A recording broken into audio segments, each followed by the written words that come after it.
तो कहते ना कि बस बच्चे पाल लो जी, अपना गृहस्थ धर्म निभा लो, यही इसी से मुक्ति हो जाती है। किसी की मुक्ति नहीं होती है, भूल जाओ। गृहस्थ धर्म क्या है कि तुम इस दुनिया में आए हो, ठीक है, तुमने दुनियादारी बना ली, एक से भले दो शादी कर ली, दो से भले चार, दो बच्चे हो गए, चार से भले 6 और हो गए 2 पोते। इससे एक जीवन तो तुम्हारा निकल जाएगा बड़ी आराम से। लेकिन कोई कहे कि तुम्हारा जीवन सफल हो जाएगा, तो सफल नहीं होगा। जीवन को सफल करने के लिए क्या करना है? हमें उस चीज़ को प्राप्त करना है जिससे हमारा आवागमन खत्म हो जाए। और वो क्या चीज़ है? वो है हमारा सत्य स्वरूप, जिसे हम परम आत्मा भी कहते हैं। और ये क्या है? हमारा जीव स्वरूप, जिसे हम अज्ञानी जीवात्मा भी कहते हैं। तो जीव अज्ञान दृष्टि में है और पीव ज्ञान दृष्टि में है। जीव बंधन में है और पीव निर्बंध है। तो कहते हैं बहु बंधन में बांधिया एक बेचारा जीव, और केवल छूटे आपने जो न छुड़ाए पीव। तो पीव क्या करता है? पीव हमें केवल उड़ना सिखाता है। गुरु क्या करता है? गुरु हमें वो ज्ञान देता है जो उसके पास है। उसका ज्ञान प्राप्त करके हम उसके जैसे ही हो जाते हैं। जैसे कुम्हार के पास जाओ तुम काम सीखने, तो तुम्हें क्या बना देगा? वो क्या बना देगा? कुम्हारी बना देगा वो। भले तुम राजपूत ठाकुर हो, अगर तुम कुम्हार के पास चले गए, काम सीख लिया ना, और लगा के तुम घड़े बेचने लग गए, तो लोग पता क्या कहेंगे? कुम्हार क्या चलना है, वो सामने कुम्हार बैठा है। कोई ना पूछेगा तेरा नाम ठाकुर है कि तेरा नाम ब्राह्मण है। सही है। तेरे काम से तेरी जात पहचानी जाएगी। लोहे का काम सीखने चले जाओगे, मारोगे हथौड़ियां, लोहे को ठीक करोगे, कोई ना पूछेगा तू ब्राह्मण है कि तू वैश्य है, यह लोहारी है ये, समझो। तो सारी जाते पाते केवल काम की वजह से है। जो काम कर रहे हो वैसे तुम्हें जात का नाम मिल गया। लेकिन कुछ चालाक लोग थे, जो चालाक लोग थे, उन्होंने क्या कर दिया? उन्होंने काम के हिसाब से जात नहीं, उन्होंने जन्म के हिसाब से जात बना डाली। ये बहुत होशियार लोग थे। ये कुछ कौन थे वो लोग?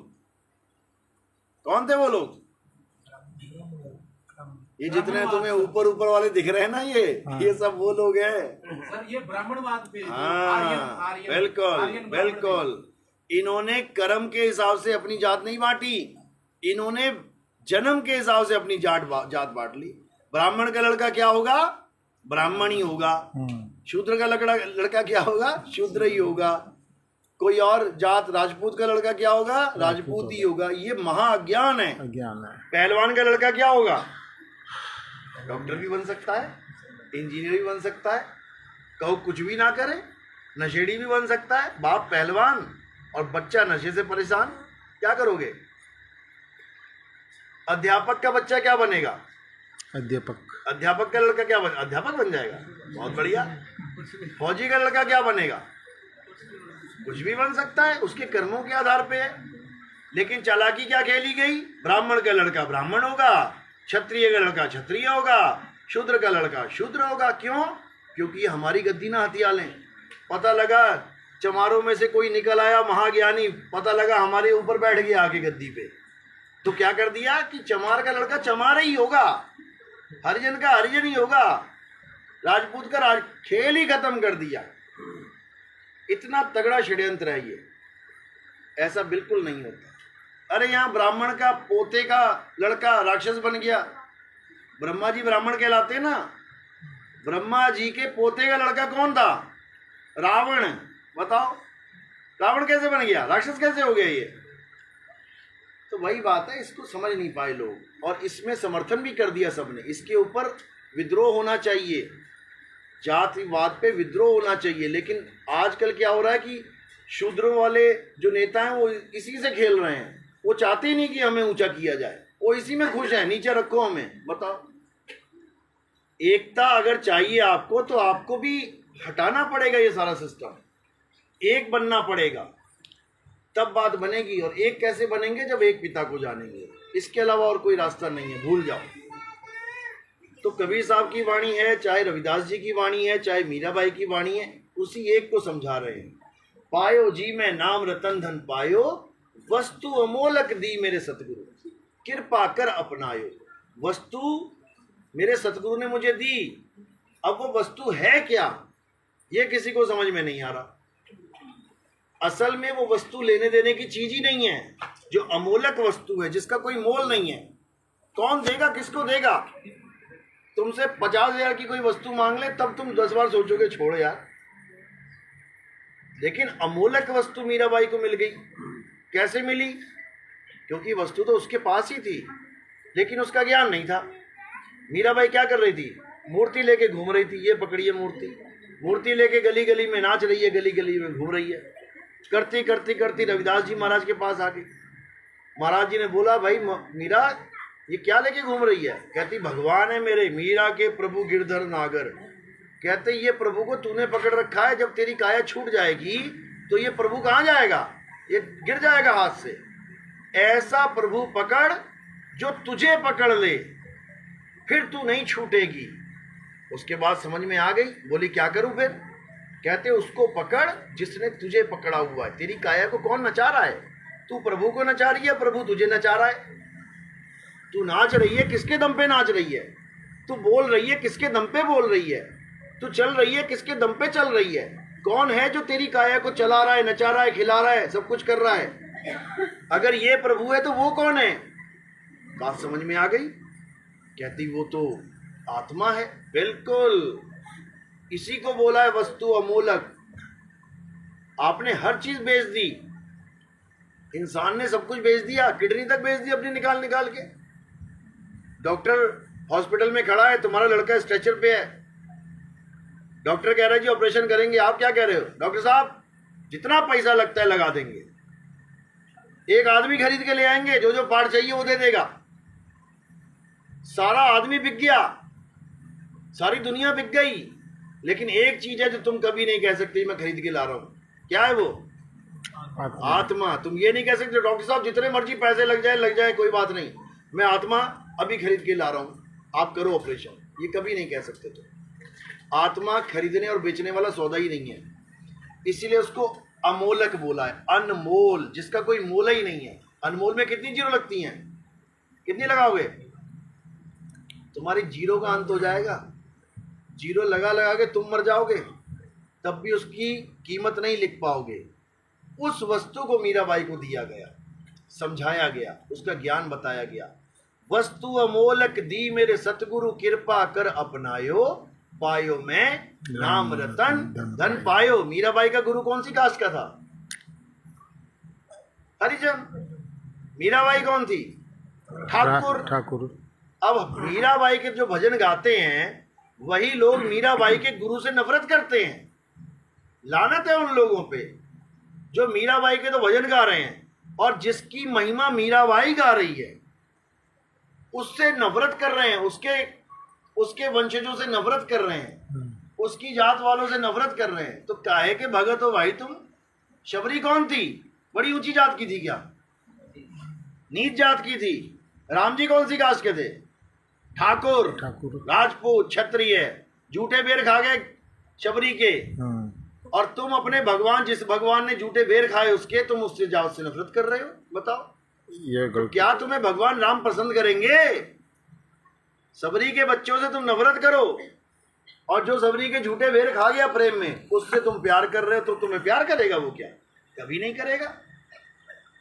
तो कहने का मतलब जात पात को खत्म कर दो, वरना तुम खत्म हो जाओगे आने वाले समय में। आने वाले समय में ये मत समझना कि हरिजन बहुत दबा हुआ है। दबा नहीं है वो, तुम्हारी बैंड बजा दे वो इस समय, इतना पावरफुल है। तो एक गृह युद्ध हो जाएगा और इसमें लाखों लाशें बिक जाएंगी। इसका एक ही इलाज है कि धर्म भेद को छोड़ दो, जात पात को छोड़ दो। जब तुम्हें खून की जरूरत पड़ती है, तुम्हारे माँ बाप होते हैं आईसीयू में, तुम भागे भागे जाते हो, बता दो कितने ब्राह्मणों ने खून दिया, कितने क्षत्रियों ने खून दिया? कौन बता रहा है वहां पे कौन सा ब्राह्मण का खून, कौन सा क्षत्रिय खून? तुम केवल टारगेट करते हो तत्व पे। तत्व उठाया, पैसा पकड़ाया और भाग के आ गए। एक बार ना पूछा ये किसका खून है, किसकी नसों में से बहता हुआ निकाल लिया। एक बार ना पूछा, पूछो तो सही। तुम तो ऐसे लोग हो कि हाथ लग जाए तो गंगा स्नान करना पड़ जाता है तुम्हें। तुम तो ऐसे लोग हो, तो जो खून अंदर दौड़ेगा उसके बारे में भी तो पूछ लो। किसने दिया है, उसका नाम क्या है, उसका सरनेम क्या है, उसकी जात क्या है, गांव क्या है, क्यों नहीं पूछते? फिर तो कहते डॉक्टर साहब बस एक बोतल दे दो, बहुत बहुत धन्यवाद, कहीं से भी मिल जाए, कहीं से भी। फिर तुम्हारी जात पात पता नहीं कहाँ चली जाती है भाई। तो ये सब फालतू की बातें हैं।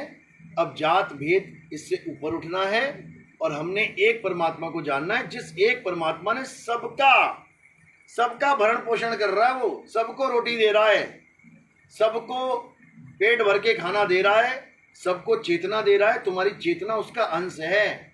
जो तुम्हारी चेतना है वही जीव है। किसका अंश है? उस परमात्मा का अंश है। ईश्वर अंश जीव अविनाशी। अब तुमने अपने आप को जीव समझना है। जीव की कोई जात नहीं होती। जिस दिन तुम अपने आप को जीव समझ लोगे, कोई जाति नहीं है। बस एक ही काम रह जाता है, जीव को वापस घुमा के पीव में लगा दे, और कोई काम नहीं है तुम्हें। भूल जाओ कि तुम किस जात के हो, किस धर्म के हो, कुछ भी नहीं। अगर मानना ही है तो अपने आप को मानव मानो, वो भी कितने समय के लिए? जितने समय के लिए मनुष्य चोला मिल गया। इसके बाद अगर कुत्ता बिल्ली बन गया तो थोड़ी नहीं मनुष्य मानोगे अपने आप को। तो आज अगर कुछ मानना ही है, भले तुम अपने आप को ना पहचान पाओ, मानना ही है तो अपने आप को मनुष्य मानो, मानव मानो। और धर्म क्या हो गया मनुष्य का, मानव का? मानवता। ये टेम्परेरी धर्म बता रहा हूं मैं, टेम्परेरी। इस दुनिया में रहने के लिए, इस दुनिया में एक दूसरे से प्रेम करने के लिए मानव और मानवता, बस। मुक्ति के लिए नहीं। मुक्ति के लिए अगर तुम अपने आप को मानव मानोगे या भगवान को मानव मानोगे, फंस गए तुम काल के जाल में। क्योंकि वो नर और नारी है ही नहीं।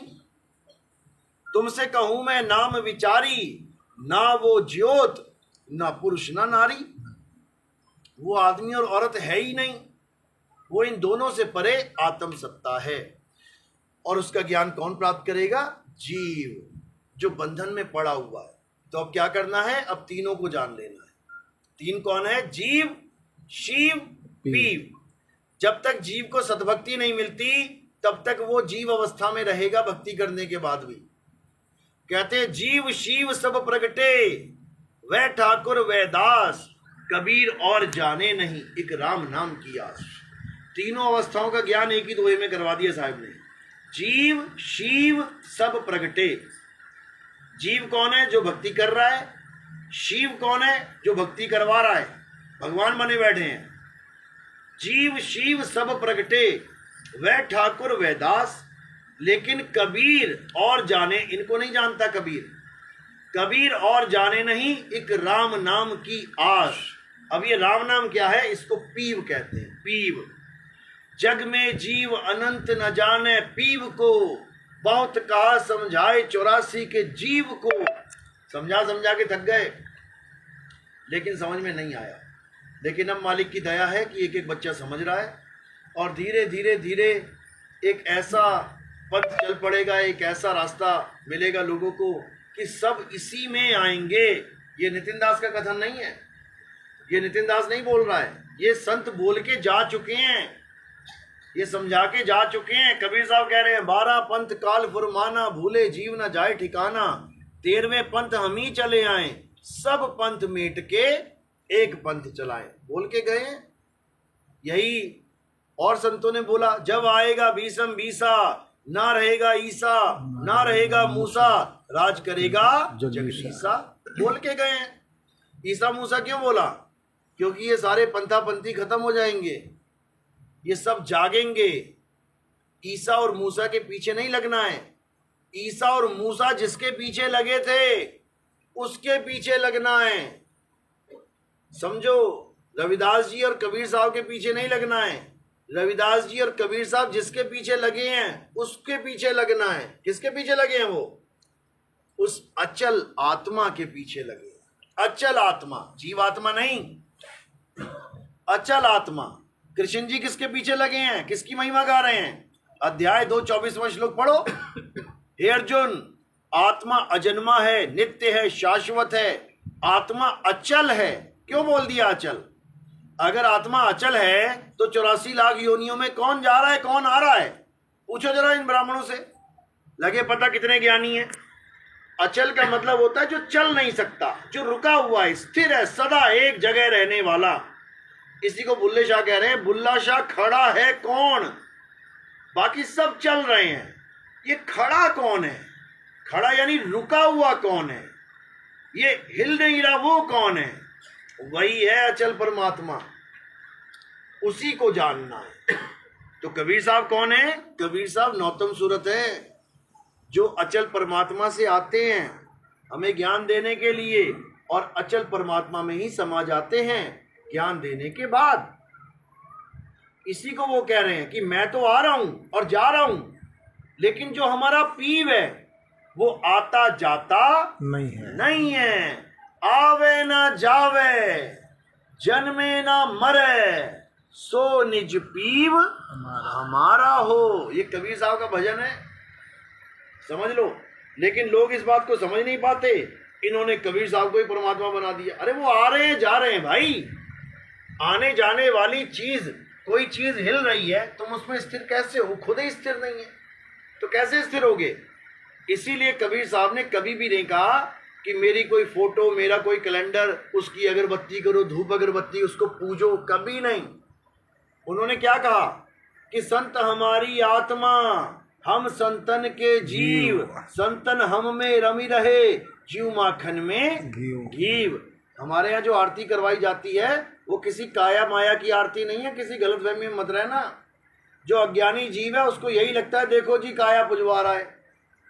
जो अज्ञानी जीव है, जैसे कोई अज्ञानी जीव है वो पंखे को देख के क्या कहेगा? देखो पंखा चल रहा है। और जो ज्ञानी जीव है वो क्या कहेगा? करंट पंखा चला रहा है। दोनों में फर्क है। पंखा चल रहा है यानी पंखा खुद से चल रहा है, ये जो तुम्हें पर दिख रहे हैं खुद से चल रहे हैं। और करंट पंखे को चला रहा है, इसका मतलब ये खुद नहीं चल रहा है, चलाने वाला कोई और है। इसी प्रकार जो हमारे यहाँ आरती होती है वो काया की आरती नहीं होती है। किसकी आरती हो रही है? जो काया को चला रहा है, जो सत्संग समझा रहा है। ये काया नहीं समझा रही है, ये मुंह खुल भले रहा है लेकिन बोल कोई और रहा है। समझो, अभी ये स्पीकर बोल रहा था तो लग रहा था कि स्पीकर ही बोल रहा है, लो खराब हो गया। अब क्या करें इसका? क्योंकि बोलने वाला स्पीकर से परे बैठा है। इसी प्रकार जैसे ये रुक गया, ये काया भी रुक जाएगी, लेकिन बोलने वाला सदा बोलता रहेगा। चाम के महल में बोलता राम है, तू राम और चाम को चीन भाई। चाम को राम मत समझ लेना कि अगरबत्ती घुमाने लग गया चाम के आगे। तो ये चाम वाला खेल हमारे पास नहीं है, हमारे पास राम वाला खेल है। और जो राम नाम की लूट है, लूटना चाहता है तो अच्छी बात है, लेकिन राम नाम की लूट वो नहीं है जो दुनिया समझ बैठी है 52 अक्षर वाली। वो राम नाम की लूट नहीं है। राम नाम की लूट है आत्मज्ञान की लूट। आत्मज्ञान को लूटो। साईं समझा रहे हैं, कह रहे जल में मीन प्यासी, मोहे देखत आवे हांसी। आत्म ज्ञान बिना नर भटके। तो किसकी लूट है? आत्म ज्ञान की। आत्म ज्ञान की लूट है, ये मंत्र ज्ञान की लूट नहीं है। मंत्र ज्ञान के लिए तुम्हें गुरु बनाने की जरूरत ही नहीं है। राम राम राम तुम्हें घर में बैठे पता है, जपते रहो राम राम, आ जाएगा राम। गुरु बनाने की क्या जरूरत है? गुरु नाम नहीं रटवाता, गुरु ज्ञान समझाता है, गुरु ज्ञान देता है। किसी भी गुरु के पास चले जाओ, तुम्हें कुछ ना कुछ ज्ञान देगा जिससे तुम्हारी समझ बढ़ेगी, तुम्हारी जागृति होगी। लेकिन लोगों ने क्या बना दिया? गुरु नाम देता है। अरे मेरे गुरु से नाम ले ले। क्या देता है वो? वाहेगुरु देता है। नहीं नहीं, मेरा मन नहीं करता वाहेगुरु को, और कोई बताए, हिंदुओं में बताए। अरे वो वृंदावन वाला बाबा है, वो राधे राधे देता। हाँ ये ठीक है, वहां चला गया राधे राधे जपने। बताओ, अरे राधे राधे 2 अक्षर है, राधे, उसमें क्या ज्ञान होगा तुम्हें? अक्षर जपने से कभी ज्ञान होता है क्या? अक्षर जपने से ज्ञान नहीं होता। ज्ञान किससे होता है?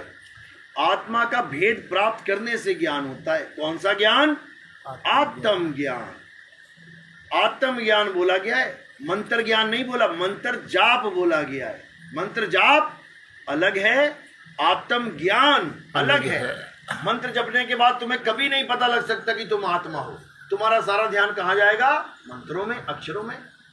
आत्म ज्ञान प्राप्त करने के बाद तुम्हें यह बोध हो जाएगा कि तुम शरीर नहीं, तुम आत्मा हो। रविदास जी महाराज शरीर नहीं है, आदमी नहीं है। मीराबाई औरत नहीं है। राम जी आदमी नहीं है। कृष्ण जी आदमी नहीं है। सीता माता औरत नहीं है। कहने को माता लग रही है, क्यों? काया औरत वाली धारण कर ली है। किसने? मालिक के जीव ने।